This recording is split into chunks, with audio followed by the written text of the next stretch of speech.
Kaip smagu pravėrus langelį, pamojuoti mažytai žvaigždeliai, pakalbėti su ja truputėlį ir klausytis gražios pasakėlės.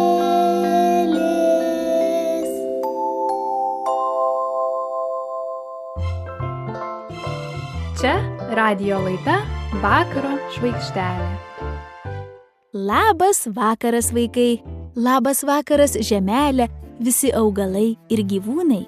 Sveikinu visus su pavasariu. Jau dienos ilgėja, naktys trumpėja ir kiekvieną dieną vis daugiau ir daugiau matosi žydro dangaus. Radijo vaikams laida Radijo žvaigždelė.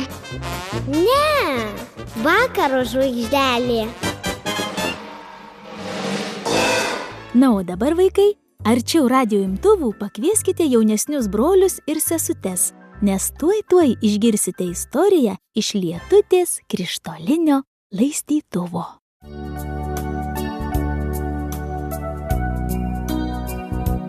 Vakare, kol dar nemiegam, atsiverskim storą knygą, tai ne pasakų knyga, Dievas kalba mums per ją.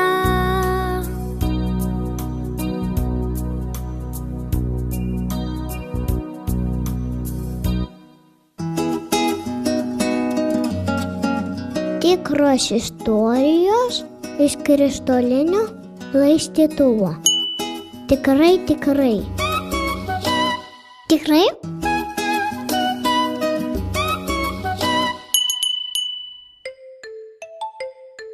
Labas vakaras, vaikai. Čia aš, Knopsis, o čia mano skardinė statinė. Skardinė gerai skamba, nes jos vidus tuščias. Šiandien man taip skaudėjo galvą, kad turėjau išgerti visą kondensuotą pieną išsyk. Kitaip nebūčiau galėjęs atsikelti klausytis Lietutės istorijų. Labas vakaras. Tikrai, Knopsi, šiandien tu atrodei apgailėtinai. Visai kaip Adomas su Ieva Edeno sode, po to, kai jie suvalgė pažinimo vaisių. Tas melagis žaltys juos apgavo. Kam jie ragavo to vaisiaus?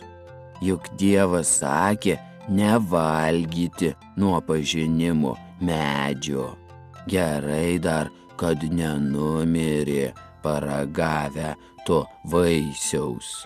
Ką tu, Knopsi? Juk Adomas ir Ieva iš karto pasidarė kaip mirė. Jie slėpėsi vienas nuo kito ir nuo Dievo, o po to...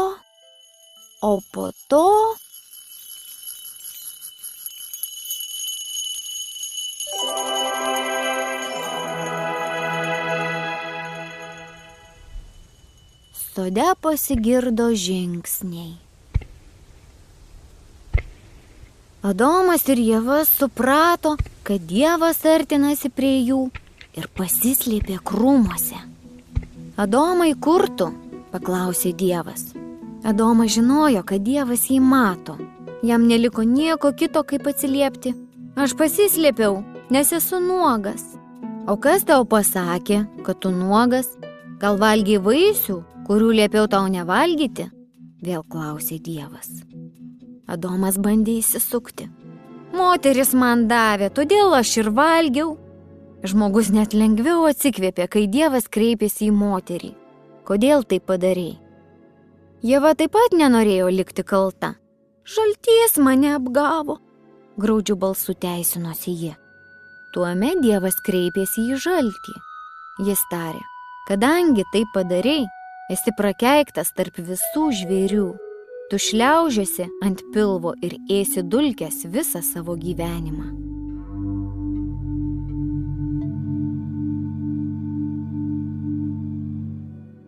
Gal pamanei, kad Dievas Ievą paliko nenubaustą? Ne, Nors Ieva norėjo visą kaltę suversti žalčiui, bet Dievas jai tarė: aš padauginsiu tavo skausmus, skausmuose tu gimdysi vaikus. Tuomet eilė atėjo ir Adomui. Juk dėl to, kad jis apkaltino Ievą, jo kaltė nesumažėjo. Kaip ir tavo kaltė nesumažėja, tada, kai tu sakai, jis pirmas pradėjo. Ieva valgė pirma, bet Adomas jos nesustabdė. Jis taip pat valgė uždraustą vaisių. Todėl Dievas tarė Adomui: kadangi tu paklausei savo žmonos ir valgiai nuo medžio, apie kurį tau sakiau, nevalgysi nuo jo, tu vargsi ir liesi prakaitą, kad galėtum pavalgyti. Nes žemė nuo šiol augins tau piktžolės ir usnis, kol tu pats sugrįši į žemę, iš kurios buvai paimtas. Dievui buvo gaila žmogaus. Ieva turės kankinti skausmuose, o Adomas sunkiai dirbti. Tačiau jo karalystėje negalėjo būti netvarkos. Kiekvienas neklaužada turėjo būti nubaustas. Kasgi būtų, jeigu jo kūriniai imtų elgtis kaip kuriam patinka? Jeigu saulė imtų ir sugalvotų nebešviesti? Jeigu paukščiai atsisakytų čiulbėti? Jeigu gėlės atsisakytų žydėti? O štai žmogus ėmė ir atsisakė klausyti Dievo, kuris jį sukūrė.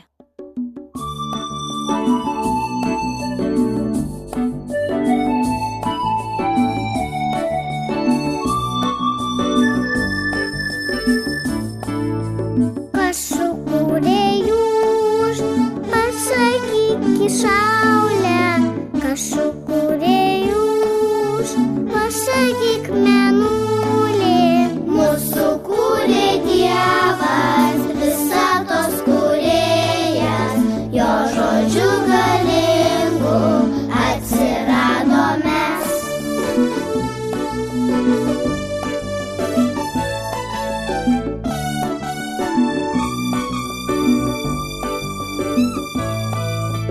Kas sukūrė jūs, pasakykit paukščiai, kas sukūrė jūs, pasakykit gėlės. Mūsų kūrė Dievas, visatos kūrėjas, jo žodžiu galingu atsirado mes.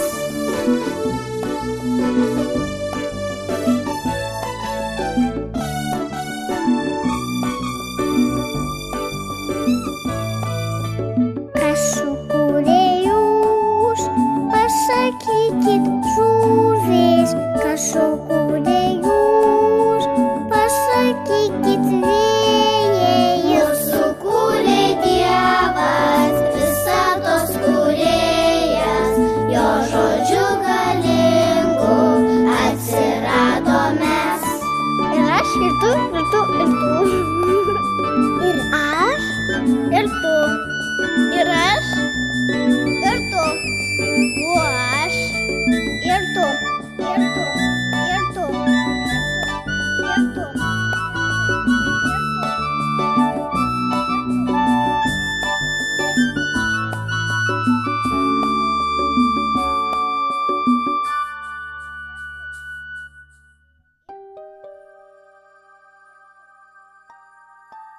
Žmogus turėjo mirti. Jis negalėjo gyventi amžinai su Dievu, nes pasirinko neklausyti Dievo. Todėl Dievas išvarė jį iš Edeno sodo. Edeno sode augo gyvybės medis, kurio vaisiai duoda amžiną gyvenimą. Bet Dievas nenorėjo, kad toks sugedęs žmogus kaip Adomas gyventų amžinai. Kaip išlaisvinti Adomą iš jo kaltės? Tik nekaltas kraujas galėjo nuplauti jo kaltę. Dėl to Dievas praliejo nekalto avinėlio kraują. Taip žemėje pirmą kartą buvo pralietas kraujas. Avinėlis mirė vietoje Adomo. Dievas aprengė Adomą ir Ievą avinėlio kailiu. Dabar Adomas pasijuto kur kas geriau. Kailis dengė jo nuogumą, nebereikėjo gėdytis. Bet visa tai buvo laikina. Juk avinėlis yra tik gyvūnėlis. Jis gali tik laikinai pridengti Adomo kaltę, jo nuodėmę. Dievas paskyrė laiką, kai žemėje gyvens žmogus, kuris nugalės mirtį. Tas žmogus nugalės melagį žaltį, sutrupins jo galvą, nes Dievas pažadėjo Ievai. Tavo ainis sutrupins gyvatės galvą. Ainis yra tas, kuris gims šeimoje po daugelio kartų. Adomas ir Ieva turėjo palikti sodą. Kelio atgal nebebuvo. Kerubai ir liepsna švytintis kalavijas užtvėrė kelią į sodą ir į gyvybės medį. Aplinkui driekėsi sausa, neprižiūrėta žemė.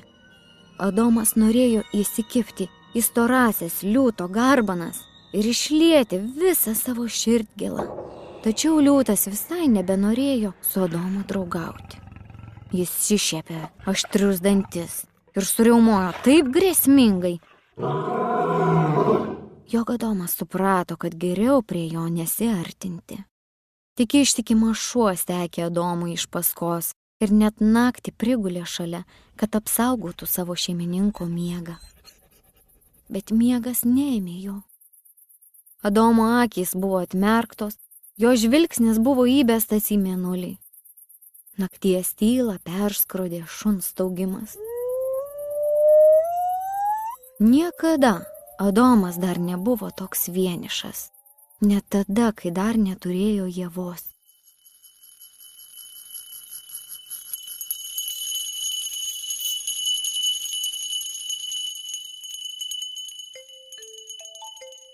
Lietute, kaip baisu. Panašiai jausčiausi, jei tektų miegoti vienam, numestam į kampą. Meškiuk tu mano, mažiuk, ašgi niekada tavęs nenumetu į kampą. Taip, bet kartais aš irgi noriu staugti kaip Adomo šuo. Tikriausiai tada, kai mes susipykstame, kai tu manęs neklausai ir prieš miegą nenusiprausi savo lipnaus nosiuko. Taip, kai mes susipykstame, atrodo, kad esu pats vienišiausias knopsis pasaulyje. Na matai, o kai žmogus yra susipykęs su Dievu, jam irgi atrodo, kad niekas jo nemyli. Bet ar žmogus galės susitaikyti su Dievu? Tu tai visada su manim susitaikai. Knopsi, juk Dievas pažadėjo Adomui, kad atsiųs žmogų, kuris panaikins Adomo kaltę, o iki to laiko Adomas gali prisidengti nekalto avinėlio kailiuku. Žinok, kad Dievo pažadai visada išsipildo. Dievas nepaliko Adomo. Jis leido Adomui kalbėti su juo ir draugauti su juo, nes parūpino, kad už Adomo nuodėmę būtų užmokėta nekaltu krauju. O kas tas ainis, kuris sutrupins gyvatės galvą? Ainis – tai žmogaus sūnus. Tai gali būti ir vaikaitis, netgi provaikaitis ir netgi pro-vaikaitis. Provaikaitis. Kaip sunku ištarti. O kokį sūnų Ieva pagimdė Adomui? Apie tai kitoje mūsų laidoje. O dabar atsisveikinkim. Iki kito karto, mažyli. Geros tau nakties, mažyli. Susitaikyk su mama, su tėčiu, o tu su broliu, o tu pikčiurniuk su sese, kad jūsų sapnai būtų saldūs. Nes kas susitaiko, tas nebūna vienišas. Tikrai. Tikrai šokinėja klavišai, tikrai suskambėjo varpai.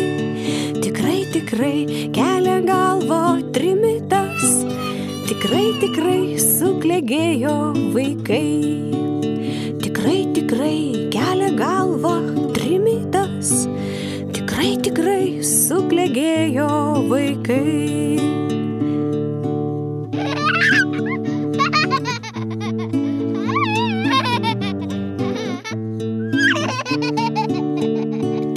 Tikrai šoka snaigės ratelį, tikrai girgžda sniegas lėtai, tikrai šaltis ūsą pakraipo, tikrai mirksi žvaigždės linksmai, tikrai šaltis ūsą pakraipo, tikrai mirksi žvaigždės linksmai.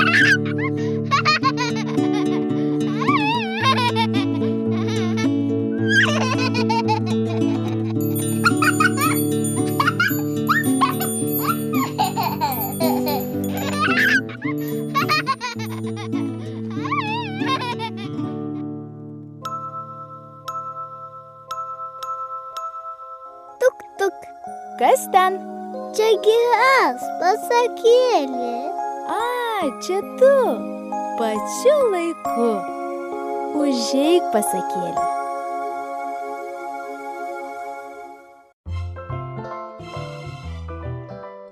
Aš manau, kad daug mamyčių, tėvelių ir senelių vakarais prieš miegą seka vaikams pasakas. Noriu padėkoti Vilmai Varkulevičienei, kuri vakaro žvaigždelės klausytojams padovanojo daug gražių savos kūrybos pasakėlių ir eilėraščių. Šiandien išgirsite istoriją, kaip sraigė draugų susirado. Pasaką sukūrė ir seka Vilma Varkulevičienė. Sraigę vaidina 6 metų Elena Varkulevičiūtė. Boružėlę Emilija Varkulevičiūtė, jai 4 metukai, o vabaliuką vaidina Gintarė Vaitechovskaja, jai 6. Taigi pasiklausykime, kas atsitiko vieną sykį miške. Gyveno miške sraigė. Jos gyvenimas buvo žymiai lengvesnis negu kitų, nes jai nereikėjo rūpinti savo namais. Per karščius, lietui lyjant ar naktimis ji pasislėpdavo namelyje, kurį nešiojo ant nugaros. Sraigė viena keliaudavo mišku ir sustodavo ten, kur jai patikdavo. Jeigu sutikdavo kokį vabalą, to jau pasislėpdavo savo namelyje. Sraigė esu ir namelį nešu ant pečių ir nelaukiu svečių. Viena gyvenu, man nereikia draugų. Nenoriu, kad kas nors mane trukdytų. Dar kas nors panorės pas mane užeiti į svečius. Mano namuose užtenka vietos tik man vienai. Miško vabalai buvo mandagūs ir matydami besislepiančią sraigę, tylomis ją aplenkdavo. Matyt, jie turi svarbių reikalų. O gal yra labai pavargušių? Vabalai kviesdavo vienas kitą į svečius, švęsdavo gimtadienius, iškilaudavo, o sraigė vis gyveno viena. Vasarą ji buvo visai gera. Niekas netrukdydavo jai prisivalgyti žemuogių iki soties ir su niekuo nereikėdavo dalintis.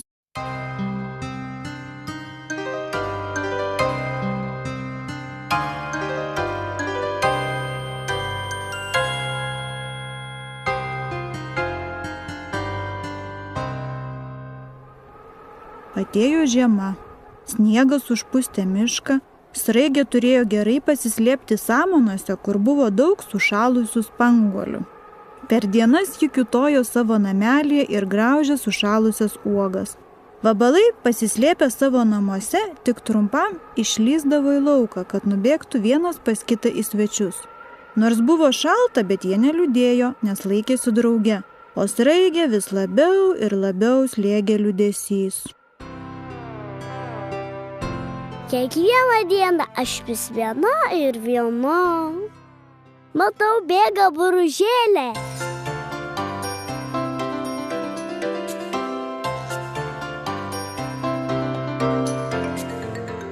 Ei, palauk!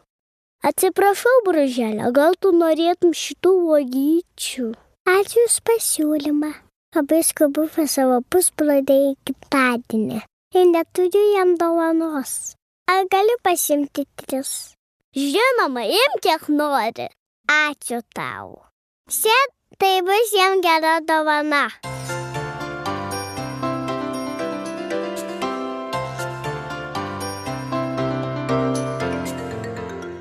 Paėmusi 3 spanguolės, laiminga Boružėlė nuskubėjo pas pusbrolį į gimtadienį. Sraigė vėl pasiliko viena ir jau ruošėsi miegoti. Bet ją pažadino beldimas į namelio dureles. Prie durų stovėjo Boružėlė, jos pusbrolis ir dar keletas vabalų. Mes kviečiam tave į gimtadienį. Mes kviečiame tave į gimtadienį. Ateik, būtinai ateik. Mane į gimtadienį? Gerai, ačiū. Aš jums padovanosiu spanguolių, jų turiu labai daug. Va, surinkau visas. Imk, Boružėlė. Ką tu, mes tiek daug nesuvalgysime? Pasilikai savo. Imkite, man negaila. Aš ilgą laiką gyvenau viena, užsidariusi savo namelyje. Viskas buvo tik man vienai. Dabar jau suprantu, koks didelis džiaugsmas, kai kažką duodi kitam už ačiū. Imkite, draugai, man negaila. Širdelė mano džiaugiasi, kai gerą aš darau. Ačiū tau, Straigutė. Spanguolės turi daug vitaminų. Kaip skanu, kaip rūgštu. Kokia draugiška mūsų Sraigė. Straigutė, ar nori spanguolių kišėlius? Sraigė suprato, kad jeigu nori turėti draugų, tu turi elgtis su jais taip, kaip norėtum, kad su tavimi jie elgtųsi. Nuo to laiko Sraigė niekuomet nesijautė vieniša, nes turėjo daug gerų draugų. Ji pirma stengdavosi pasisveikinti ir kai reikėdavo, visada padėdavo kitiems. Širdelė mano džiaugiasi, kai gerą aš darau.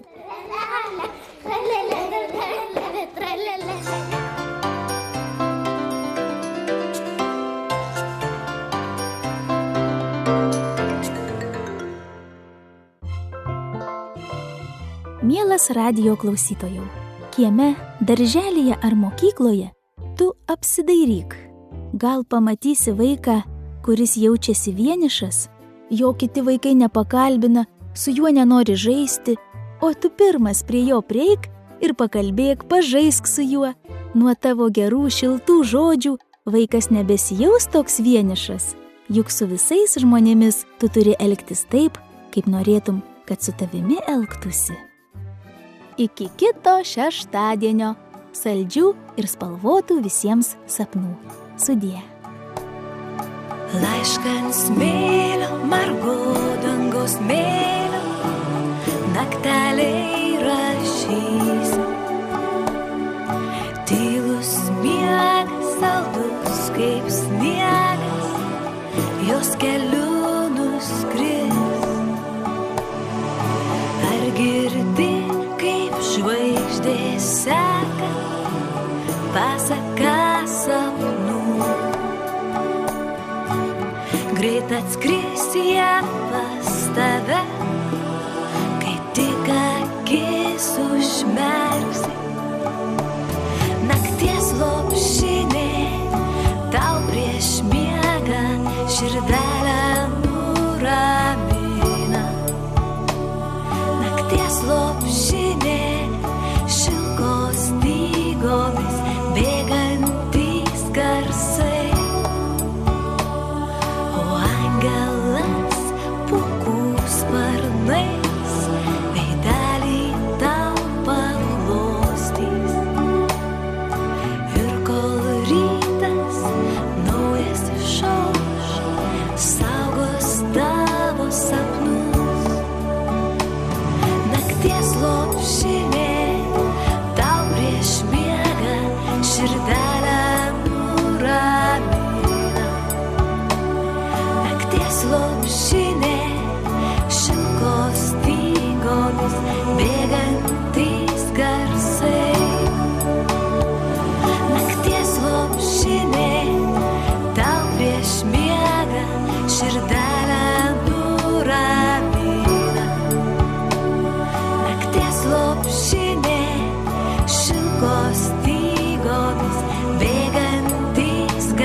garsai.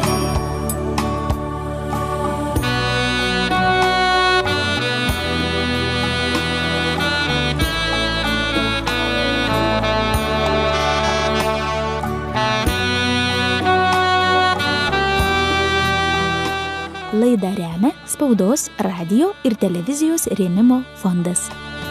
Nakties lopšinė tau prieš miegą širdelę nuramina. Nakties lopšinė šilkos stygomis bėgantys garsai.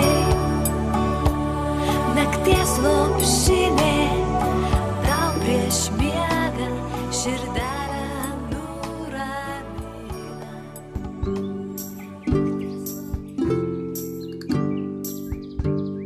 Medžiai auga ir linguoja. Lingu, lingu, lingu, gu. Lingu, lingu, gu. Lingu, lingu, lingu, gu. Lingu, lingu, gu. Saulė danguje dainuoja. La, la, la, la, la, la, la. La, la, la, la, la. La, la, la, la, la, la, la. La, la, la, la, la. Vaikas trepsi ir bėgioja.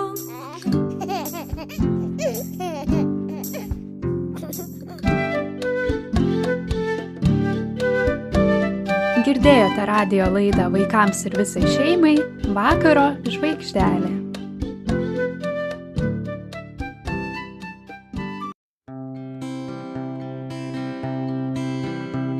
Pražydo žibutė kalnelio šlaite, atmerkė kelią, pamatė mane, paglosčiau ją, pakalbinau ją. Augi žydėki, aš myliu tave. Velykų saulutė sušildė mane, Velykų saulutė sušildys tave. Džiaugias dangus, žemė žmogus, Jėzus vėl gyvas, jis myli visus. Švelnučiai kačiukai ant medžių šakų, jie nelaka pieno, negaudo pelių. Paglosčiau juos, pakalbinau juos, žaliais lapeliais jie pamojuos. Velykų saulutė sušildė mane, Velykų saulutė sušildys tave. Džiaugias dangus, žemė žmogus, Jėzus vėl gyvas, jis myli visus. Myli žibutę kalnelio šlaite, myli vaikučius žaidžiančius kieme, myli kačiukus ant medžių šakų, myli mane ir aš jį myliu. Velykų saulutė sušildė mane, Velykų saulutė sušildys tave. Džiaugias dangus, žemė žmogus, Jėzus vėl gyvas, jis myli visus. Velykų saulutė sušildė mane, Velykų saulutė sušildys tave. Džiaugias dangus, žemė žmogus, Jėzus vėl gyvas, jis myli visus. Jėzus vėl gyvas, jis myli visus. Jėzus vėl gyvas, jis myli visus.